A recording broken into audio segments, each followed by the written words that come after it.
جب آپ 4 chief secretary بدلیں گے، 5 آئی جیز بدلیں گے، تو ایڈمنسٹریشن کیسے سیٹل ڈاؤن ہوگی؟ آج جو آئی جی ہے، آج جو چیف سیکرٹری ہے، وہ کیا کام کر رہا ہوگا؟ اسے اندازہ ہی نہیں کہ 2 ہفتے بعد اس کا تبادلہ ہو سکتا ہے. تو سب سے زیادہ جب آپ یہ کرتے ہیں تو سب سے زیادہ غیر یقینی صورتحال پیدا کرتے ہیں آپ. اس ری شفل میں کوئی آپ کو پازیٹیو ریزلٹس نہیں آئیں گے. پازیٹیو رزلٹ نہیں آئے گا. مظہر عباس صاحب اب یہ کہنا ہے. احتشام صاحب، کابینہ میں اس سے پہلے بھی جس طرح سے مظہر عباس صاحب نے بات کی کہ ری شفلنگ ہوتی رہی ہے لیکن نتائج کوئی سامنے نہیں آئے، اس بار کیا ہو جائے گا؟ دیکھیں، سب سے زیادہ بہت مجھے اہم چیز لگ رہی ہے نا مظہر، وہ بڑی سمبولک ہے کہ یہ حفیظ شیخ صاحب کا وزارت خزانہ سے ہٹائے جانا. ابھی آپ کو یاد ہے الیکشن ہارنے کے بعد بھی آپ دیکھ لیں، شیخ رشید بھی، باقی لوگ بھی کہتے رہے کہ جی نہیں وہ رہیں گے، کیونکہ وہ ایک تھا کہ جی I M F, World Bank یہی چاہتی ہے اور پھر جو پالیسیز لے کے آئے ہیں وہی چلانی ہے، تو لہٰذا ان کو رہنا پڑے گا. واٹ وینٹ رانگ، ابھی فوری طور پہ کیا ہوا، کس طریقے سے ان کو سائڈ لائن کیا گیا، یہ کیونکہ آپ دیکھ لیں کوئی آدمی نہیں بات کر رہا تھا کہ ہاں یہ ضرور لوگ کر رہے تھے کہ جی جس دن ان کو اٹھایا بیگ اٹھائیں گے وہ دبئی چلے جائیں گے. وہ ایک ہندو ہے بہت بڑا انویسٹر، اس کا ایک فنڈ جو ہے نا وہ مینیج کر رہے ہوتے ہیں وہاں بیٹھ کے. چلیں اب عماد اظہر آئیں گے، کیا ہوگا، نئے سرے سے ساری چیزیں شروع ہوگی. اصل بات یہ جی کہ آپ نے کہا تھا کہ 17 لوگوں کی میری کیبنٹ ہوگی، اس وقت جو ہے نا وہ 52 ہے اور 4 اور شامل کر لیں گے تو میرا خیال ہے 56 ہو جائے گی. اور پھر at the end of the day کیا ہے، لوگ یہی کہہ رہے ہیں کہ جی جو جس کی وزارت تھی اس نے کوئی کام نہیں کیا. جس طرح بھی بات کر رہے تھے، عامر کی بات کر رہے تھے، عامر کیانی کی مظہر بات کر رہے تھے، ابھی آپ دیکھ لیں وہ کہا جا رہا ہے کہ جی 200 سے 400 ارب روپے کا ٹیکہ لگا تھا اور پھر آپ دیکھ لیں ان کی پروموشن ہوئی. آپ نے ہٹا کے کوئی ایگزامپل نہیں بنایا، ان کو آپ نے سیکرٹری جنرل پارٹی کا بنا دیا. تو لوگ یہی کہتے ہیں نا. اب ندیم بابر کے بارے میں کہا جا رہا ہے جی، کل تک باتیں ہو رہی تھی کہ ڈی نوٹیفائی کیوں نہیں کرتے پرائم منسٹر کا، ایسی بات نہیں ابھی رہنے دیں جب تک ان پہ ثابت نہیں ہوگا. یہ وہ چیزیں ہیں، سیدھی سی بات ہے مظہر. مجھے لگ رہا ہے کہ پرائم منسٹر کو یہ ٹیکنیکل چیزوں کا بالکل نہیں پتہ. ان کے ارد گرد کوئی بھی ایسا بندہ معذرت کے ساتھ مجھے نہیں لگتا کہ جو کانفلکٹ آف انٹرسٹ والا نہ ہو. ابھی آپ دیکھ لیں جتنے ٹاپ پہ بندے بیٹھے ہوئے ہیں، ابھی مومن ڈیم 300 ارب کا ٹھیکہ دیا انہیں کامرس منسٹر رزاق داؤد صاحب کو. 7 وزارتیں تھیں، آج بھی ان کے پاس 5 وزارتیں ہیں. بھئی کیوں؟ کیا گدڑ سنگھی ہے کہ آپ نے ان کو بٹھایا ہوا ہے؟ اس طرح حفیظ شیخ، ڈاکٹر عشرت حسین جن کو روز لوگ ناراض ہوتے ہیں کہ جی آپ نے سول سروس ریفارم کے لیے ان کو بلایا گیا تھا اور پرائم منسٹر اٹھتے بیٹھتے کہتے ہیں مجھے فائلیں مت دکھایا کریں، بتائیں آپ نے کیا کام کیا، وہ بھی نہیں ہو رہا. تو مجھے لگتا ہے جو مظہر بات کر رہے ہیں بالکل صحیح ہے کہ at the end of the day ان کو کوئی سمجھ نہیں آنی کہ ان کے ساتھ کیا ہوا. ریفارم کسی ادارے کی نہیں ہوئی، پولیس کی، اس کے بعد آپ ایف بی آر کی دیکھ لیں، پھر civil service reform, state corporation کی ریفارم دیکھ لیں، کچھ بھی نہیں ہوا. لا اینڈ آرڈر جتنا خراب پنجاب کا شاید کسی جگہ کا نہیں ہے. بالکل ٹھیک ہے. امجد شعیب صاحب میں آپ کی طرف آؤں گی. جس طرح سے احتشام صاحب نے بات کی، حکومتی کارکردگی تو سب کے سامنے ہے، ریفارمز کرنی تھی وہ نہیں ہوئی، لیکن ابھی حکومت کی جانب سے بہرحال کوششیں کی جا رہی ہیں. آج وفاقی وزیر داخلہ شیخ رشید صاحب نے بھی کہا کہ اپوزیشن اب عمران خان کو تو گرانے سے رہی آئیں، مل کر ریفارمز کر لیتے ہیں. حکومت کی جانب سے تو قانون سازی اور الیکٹورل جو ریفارمز ہیں اس کے حوالے سے مذاکرات کی پیشکش ہو رہی ہے. آپ کو لگتا ہے کہ اس کے کوئی نتائج بہتر ہوں گے، آگے چل کر اپوزیشن ساتھ دے پائے گی؟ دیکھیے یہ مشکل ہے. ایک تو یہ کہ اپوزیشن تعاون کرنے کے موڈ میں نہیں ہے، ورنہ تو سب سے امپورٹنٹ چیز تھی اگر یہ تفصیلاً الیکٹورل ریفارمز کر لیتے وہ بہت اچھا تھا ملک کے لیے. کیونکہ آپ نے دیکھا ہر دفعہ یہ شور مچتا ہے اور یہ الزام تراشی، کوئی الیکشن ایسا نہیں گزرا جو کہ مشکوک الیکشن نہ ہو یا جس کے اوپر انگلیاں نہ اٹھی ہو. تو یہ بہت ہی عام تھا، لیکن اس پہ بھی کوئی ایسی چیز لگتی نہیں. اب چیز یہ کہ جو باقی ہیں ادارے، ان کی ریفارمز کرنا میں نہیں سمجھتا کہ اس میں اپوزیشن سیریس ہوگی. جو اپوزیشن نے 10 سال میں ان اداروں میں اپنے لوگ بٹھائے ہیں، اگر صرف میرٹ ہی آپ امپلیمنٹ کر دیں اداروں کا، بعد میں حساب کتاب کے کیسے ان کو کرنا ہے، تو ان میں سے میں نے بعض لوگوں کو میں جانتا ہوں، مثلا نیب میں میرا اپنا اندازہ ہے کہ وہاں سے تقریباً 60% لوگ فارغ ہو جائیں اگر آپ صرف میرٹ وہاں پہ لگا. وہاں کام ہو نہیں رہا. وہاں روز ایک مقدمہ کھل جاتا ہے اور اس کے بعد آپ کیا بتائیں آپ کو کہ کیا وہاں ہو. تو ان حالات میں ان اداروں کو ٹھیک کس نے کرنا ہے؟ وہ سوٹ کرتا ہے. یہ بہت ساری چیزیں ایسی ہیں جو اپوزیشن کو بھی سوٹ کرتی ہیں. کل وہ حکومت میں آئیں گے، وہ بینیفیشری ہوں گے، ان کے لوگ ہیں بیٹھے ہوئے وہاں. تو یہ ایک ریزسٹنس ہے جو اس حکومت کو بھی فیس کرنا پڑے گا، کیونکہ دوسری سائڈ اس پہ سنسیئر نہیں ہے. ان کو اس کا یہ سوٹ کرتا ہے اسی طرح کا سسٹم ان کو. میرا نہیں خیال کہ کہیں ٹھیک ہے. مظہر عباس صاحب، ظاہر ہے حکومتی رویے پر تو تنقید ہوتی رہی ہے کہ حکومت نے ظاہر ہے ایسا ماحول نہیں بنایا کہ اپوزیشن اور حکومت مل کر ساتھ بیٹھیں، لیکن ظاہر ہے آگے ملکی مفاد کے لیے دونوں کو ایک پیج پر آنا ہوگا۔ اب حکومت کی جانب سے انیشیٹو لیا گیا ہے، آپ کو لگتا ہے کہ اپوزیشن کو بھی ملکی مفاد کی خاطر جو چیزیں ہیں، جو ریفارمز ہیں، ان میں حکومت کا ساتھ دینا چاہیے؟ دیکھیے، جو جنرل صاحب بات کہہ رہے تھے، یعنی یہ جو 60% اگر فرض کریں ہیں لوگ، تو اس میں ریفارمز کی کیا ضرورت ہے؟ آپ ہٹا دیں ان کو، ان کے خلاف انکوائری کریں، ان کو فارغ کریں۔ پرابلم یہاں نیب کے اندر سب سے بڑی پرابلم چیئرمین نیب ہے، اور چیئرمین نیب میں جاوید اقبال صاحب کو نہیں کہہ رہا، چیئرمین نیب کا عہدہ یہ ون مین شو ہے، پوری نیب ایک آدمی ہوتا ہے، اس کے پاس ایبسولوٹ پاورز ہیں۔ یہ جب تک آپ پاورز ڈیلیگیٹ نہیں کریں گے پروونشل ڈائریکٹریٹس کو، جب تک یہ چیزیں نہیں ہوں گی، کیونکہ اریسٹ کی پاور، کیس کی پاور، یہ ساری چیزیں پاور جو ہیں، یعنی وہ گریڈ 21 کے افسر بھی براہ راست اپوائنٹ کر سکتے ہیں۔ تو چیئرمین نیب، گورنمنٹس کیا کرتی ہیں؟ گورنمنٹ صرف چیئرمین نیب کو کمپرومائز کرتی ہیں، وہ ایک آدمی کو پک کرتی ہیں، اس آدمی کے ساتھ معاملات طے ہوتے ہیں، اور اس کے بعد چیزیں چلتی رہتی ہیں، اس لیے کہ پاور ایک آدمی کے پاس ایبسولوٹ پاور دی ہوئی ہے آپ نے، نہ ان کو ہٹایا جا سکتا ہے سوائے اس کے کہ آپ چلے جائیں سپریم جوڈیشل کونسل میں۔ بالکل۔ تو اگر پچھلے 10 سال کے لوگ وہاں موجود ہیں، تو اس چیئرمین نیب کو کس نے روکا تھا کہ ان کے خلاف انکوائری انیشیٹ نہ کریں؟ انیشیٹ کریں اور ہٹائیں ان کو، کیوں نہیں ہٹاتے؟ اس میں ریفارمز کی ضرورت تو نہیں ہے۔ صحیح۔ ہاں، الیکٹرل ریفارم بھی دیکھ لیں آپ، الیکشن کمیشن آج بھی اگر چاہے ہاں، تو اتنا اٹونومس ہے الیکشن کمیشن کہ وہ اپنے آپ کو اپنی چیزیں ایگزیکیوٹ کر سکتا ہے۔ صحیح۔ پرابلم یہ ہے کہ جب ہم لوگوں کو لے کر آتے ہیں تو وہاں پر وہ نہیں کرتے۔ گورنمنٹ کو کرنا کیا چاہیے؟ ٹھیک ہے۔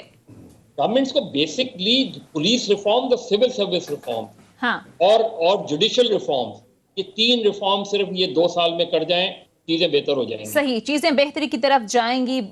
ٹھیک ہے، بریک کے کہا جا رہے ہیں، مختصر بریک لیتے ہیں، مزید ایشوز پر بھی بات کرتے ہیں۔ Stay with us.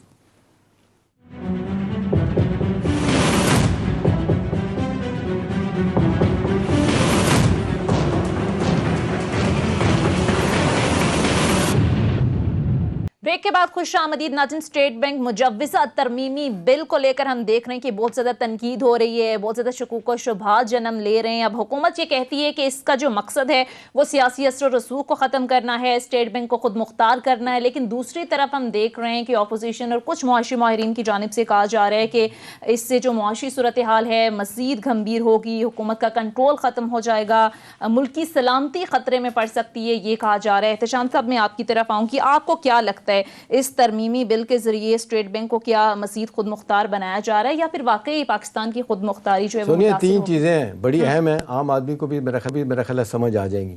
پہلی تو بات یہ ہے کہ IMF 2008 سے یہ کہہ رہا ہے کہ جی آپ اسٹیٹ بینک کو خود مختار کریں۔ 1956 کا جو ایکٹ ہے اسٹیٹ بینک کا، اس میں وقتاً فوقتاً تبدیلیاں ہوتی رہی ہیں، لیکن اس دفعہ سویپنگ قسم کی مدد جو تبدیلیاں سجیسٹ کی انہوں نے، آپ دیکھ لیں کہ ان کا اوریجنل ایگریمنٹ دیکھ لیں IMF کے ساتھ، جو پرائر نیگوسیشنز ہوئی تھی نا، یہ $6 بلین کا 3 سال کا پروگرام، اس میں یہ ساری چیزیں دی ہوئی ہیں کہ جی آپ اسٹیٹ بینک کو کس طرح انڈیپینڈنٹ کریں گے، بورڈ آف ڈائریکٹر کا کیا رول ہوگا، اپوائنٹمنٹ کیسی ہوگی، اور پھر جو سب سے بڑی بات کی انہوں نے monetary policy, fiscal policy. Monetary policy میں کیا ہے کہ جی انٹرسٹ ریٹ کیسے ہوں گے، ایکسچینج ریٹ کیا ہوگا، اسی طرح سے جناب انٹرونشن کس طرح کرے گا اپنا مارکیٹ میں نہیں کرے گا۔ اس کے بعد فسکل پالیسی، وہ پیسہ لینا دینا وہ جناب منسٹری آف فائنانس کے پاس ہوتا تھا ایک زمانے میں، تو اس کو کہتے تھے اتنا زیادہ حکومت کے پاس ہوتا تھا رول اس کا کہ اس کو مانیٹری ونگ کہا کرتے تھے منسٹری آف فائنانس کا اسٹیٹ بینک کو۔ اب صورتحال تبدیل ضرور ہوئی ہے۔ اب 2 چیزیں ہیں، ایک تو مظہر اس میں ہے کہ IMF کو، ہمیں لوگوں کو پتہ لگنا چاہیے کہ IMF آپریٹ کرتا ہے ایک بینک کے طور پہ، اچھا لگے یا برا لگے، وہ آپ کو پیسے دیتا ہے، وہ کہتا ہے جی آپ واپس کیسے کریں گے، اور وہ کہہ رہے ہیں کہ جی ایک ٹرمینالوجی ہے اسٹیبلائزیشن اوور گروتھ، انہیں کوئی پرواہ نہیں ہے آپ کی جاب کریشن ہوتی ہے کہ نہیں، ان امپلائمنٹ ہوتی ہے نہیں، ڈیولپمنٹ بجٹ کتنا رہتا ہے، وہ کہتے ہیں جی آپ بیلٹ ٹائٹننگ کریں، آپ جو پیسے لیتے ہیں ہم سے واپس کیسے کریں گے، آپ جناب ٹیکسز لگائیں۔ ابھی آپ دیکھ لیں نیپرا کے بارے میں جو اس میں تبدیلی ایکٹ میں آئی ہے کہ حکومت کا ثوابدیدی اختیار ٹوٹل ختم ہو رہا ہے، بجلی کی اب جتنی قیمتیں بڑھنی ہیں وہ نیپرا کرے گا, حکومت کا کوئی رول نہیں. تو آہستہ آہستہ وہ ایک بڑا برے طریقے سے سامنے آیا. ایک چیز جو اس میں جو تھوڑی خراب ہے وہ اوور سائٹ جو ختم کر دی گئی نا, پارلیمانٹری ہو کوئی بھی ہو, کہ بھی آپ سارے اختیارات ان کو دینے کو پوچھنے والا نہیں ہے. یہ اختیارات تو صدر اور پرائم منسٹر کو نہیں جو ان کو دے دیے. اس پہ میرا خیال ہے حکومت کو سوچنا پڑے گا. کیا صحیح. مظہر عباس صاحب میں آپ کی طرف آؤں گی. ابھی جس طرح سے احتشام صاحب نے بات کی کہ بڑے عرصے سے کہا جا رہا تھا کہ اسٹیٹ بینک آٹونومس ہونا چاہیے, ان کے معاملات میں حکومت کو دخل اندازی نہیں کرنے دے جانی چاہیے. اب حکومت یہ کہہ رہی ہے کہ ہم نے جو ہے وہ اس مطالبے کو پورا کر دیا. آپ کو کیا لگتا ہے سر, کہاں تجاوز ہوا ہے؟ کیا واقعی آگے جا کر مشکلات بڑھ سکتی ہیں؟ دیکھیں, دو چیزیں ہیں ہماری یہاں پرسیپشن جو ہے ریئلٹی سے زیادہ اسٹرانگ ہوتا ہے. جیسے آئی ایم ایف کے بارے میں ہمارے یہاں ایک پرسیپشن بن گیا ہے کہ جی آئی ایم ایف جو ہے وہ زیادتی کرتا ہے, وہ کرتا ہے. حالانکہ میرے لحاظ سے آپ آئی ایم ایف سے ڈیل نہ کریں, ختم ہو گئی بات. اگر آئی ایم ایف پہ کیوں جاتے ہیں آپ اگر کسی سے قرضہ لیتے ہیں تو اس کی شرائط پر لیں گے نا آپ, یا اپنی شرائط پہ قرضہ لیں گے؟ شرائط تو اس نے رکھنی ہے. آپ نہیں مانیں شرائط پہ, آپ چلے جائیں اپنے سیلف ریلائنس پہ جائیں. ہمارا ایم کبھی بھی سیلف ریلائنس کی طرف نہیں ہوتا.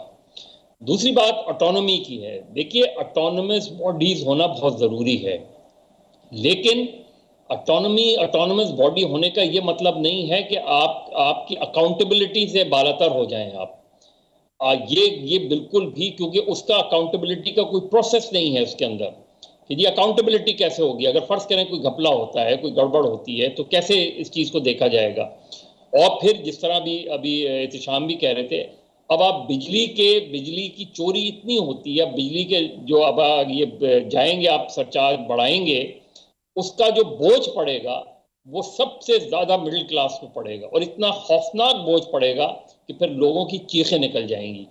تو پرابلم یہ ہے کہ ہم سیلف ریلائنس پہ جا نہیں رہے, اپنی طور پہ اکنامک ڈیولپمنٹ کی طرف ہم جا نہیں رہے, ہم قرضوں پہ زندگیاں گزار رہے ہیں. تو جب قرضوں پہ آپ زندگیاں گزاریں گے تو جس نے قرض دیا ہے وہ تو اپنی شرائط پہ واپس لے گا, ورنہ وہ کہے گا کہ جی فارغ ہوں آپ جائیں اس میں. میرا خیال ہے یہ سب سے زیادہ خطرناک بالکل. امجد شعیب صاحب, یہ جو بل لایا جا رہا ہے, یہ جو اختیارات میں اضافہ کیا جا رہا ہے, آپ کو کیا لگتا ہے اس کے کیا اثرات ہوں گے؟ اور جس طرح سے مظہر عباس صاحب بھی بات کر رہے ہیں, آپ کو لگتا ہے کہ اس خود مختاری کا عام آدمی کی معاشی مشکلات سے بھی تعلق ہے؟ دیکھیں, تھیوریٹیکلی تو بات ٹھیک لگتی ہے کہ آپ پولیٹیکل انفلوئنس سے نکالنا چاہتے ہیں, ڈالر ریٹ آپ انڈیپینڈنٹ کرنا چاہتے ہیں, نوٹ نہیں چھپیں گے, یہ وہ جو کہانیاں سننے میں آتی ہیں وہ باتیں ٹھیک ہیں. لیکن آپ یہ بھی دیکھیے کہ ہماری اکانومی ہے کیا, اور ہمارے لوگ جو ہیں ان کا ذرائع آمدن ہے کیا. کیا ان کو ہم کسی اور کے رحم و کرم پہ چھوڑ سکتے ہیں؟ جہاں تک حکومتیں خود انٹروین نہ کریں, عوام کے اوپر ایسی تباہی آ سکتی ہے کہ وہ آپ کے لیے بعد میں مسئلہ بنے گا, اس کو ریڈریس کوئی نہیں کر سکے گا, آپ کے ہاتھ میں ہوگا نہیں. تو میرا خیال ہے کہ ان کو سٹیپ بائی سٹیپ چلنا چاہیے تھا. ابھی کچھ بعض ایسی چیزیں جو انٹروڈیوس کرائی جا سکتی تھی وہ کر کے پھر 2-3 فیزز میں ہو جاتا تو آپ کو اندازہ ہو جاتا کہ اس کا امپیکٹ ہو کیا رہا ہے. اگر آپ ایک دم ہی سارا کچھ کر دیں گے تو کل آپ سے سنبھالا نہ گیا, اور عوام کے اوپر جس طرح ابھی بجلی کا بھی ہے, وہ جیسے انہوں نے اپنے سرکولر ڈیٹ وغیرہ ریکوری کا لوگوں کے اوپر لگائے, اس میں ایڈ کیا ان کے بلوں میں, تو آپ دیکھیں گے کہ بعد کو رام مچ جائے گا. آپ پولیٹیکل گورنمنٹ کے لیے یہ بڑا ضروری ہے. پروگرام میں رہتے اگر آپ آگے کچھ نہیں کرتے تو ساری دنیا سے پیسہ رک جاتا ہے. ابھی دیکھیں آئی ایم ایف کا بورڈ آف ڈائریکٹر نے کہا کہ جی ہم اگلی قسط دیں گے $500 ملین کی, $1.5 بلین ورلڈ بینک کا رکا ہوا انہوں نے اناؤنس کر دیا دینے کے لیے. اسی طرح باقی دنیا جو ہے نا وہ اس طرف آتی ہے, تو ہماری تو مجبوری ہے, ہاسٹیج تو ہم بنے ہوئے ہیں. اصل مسئلہ یہ جو مظہر کہہ رہے تھے کہ کاش ایسا ہو کہ بھی اپنی خود مختاری بہتر ریونیو کے حوالے سے کریں, باہر سے پیسہ جنریٹ کریں, انڈسٹریلائزیشن ہو, ایکسپورٹ بڑھے, اس طرف جا ہی نہیں رہے ہم. وہی میں اکنامک ریفارمز کی طرف تو آئے کوئی نہیں. نتیجہ یہ ہے کہ آپ کی آمدنی بڑھی, آپ کی ایکسپورٹ نہیں بڑھی. اور بالکل اگر آپ کو یہ کہا جائے کہ قرضہ اتاریں گے کیسے, تو لے دے کے یہی رہ جاتا ہے کہ پیٹرول کی قیمت بڑھا دیں, بجلی کی قیمت بڑھا دیں, گیس کی بڑھا دیں. اس کے علاوہ تو راستہ ہی کوئی نہیں ہوتا آپ کے پاس. جو ادارے خطارے میں تھے ان کو ٹھیک کرنے کا کوئی کام ہی نہیں کیا. ساری دنیا میں ادارے کما کے دیتے ہیں, یہاں آپ اپنی جیب سے دے دیں کہ ان کو چلا رہے ہیں, وہ ریلوے ہو آپ یہ کہہ رہے ہیں. احتشام صاحب چند سیکنڈز ہیں, اب ظاہر ہے کچھ دباؤ بھی آ رہا ہے کچھ معاشی ماہرین کی جانب سے, آپ کو لگتا ہے کہ عمل درآمد کروا پائے گی؟ دیکھیں ابھی تو پارلیمنٹ میں جانا ہے, پارلیمنٹ اس پہ بحث ہوگی. میرا خیال ہے ہو سکتا ہے بڑی جو شدید اس طرح کی شکیں ہیں، خاص طور پہ یہ پارلیمانی اوور سائٹ کے حوالے سے کہ بھئی کوئی تو اکاؤنٹیبلٹی کا طریقہ ہونا چاہیے کہ جی وہ کہتے ہیں اپنے طور پہ بورڈ آف ڈائریکٹر فیصلہ کرے گا کہ کوئی کرمنل چیز نظر آتی ہے تو وہ سجیسٹ کرے گا کہ پھر آپ کسی ایجنسی کے پاس جا سکتے ہیں. تو میرا خیال ہے اس میں تبدیلی ڈیفینیٹلی لانی پڑے. سیاسی طور پر بڑا مشکل ہوگا، سیاسی طور پر مشکل ہوگا. بہرحال پروگرام کا وقت ختم ہو چکا ہے. بہت بہت شکریہ مظہر عباس صاحب، سینئر اینالسٹ جنرل ٹائر امجد شعیب صاحب، احتشام صاحب آپ کا بھی شکریہ. ناظرین کے تھا ہمارا آج کا پروگرام کے حوالے سے فیڈ بیک ضرور دیجیے گا. اگلے پروگرام تک اجازت دیجیے. خدا حافظ.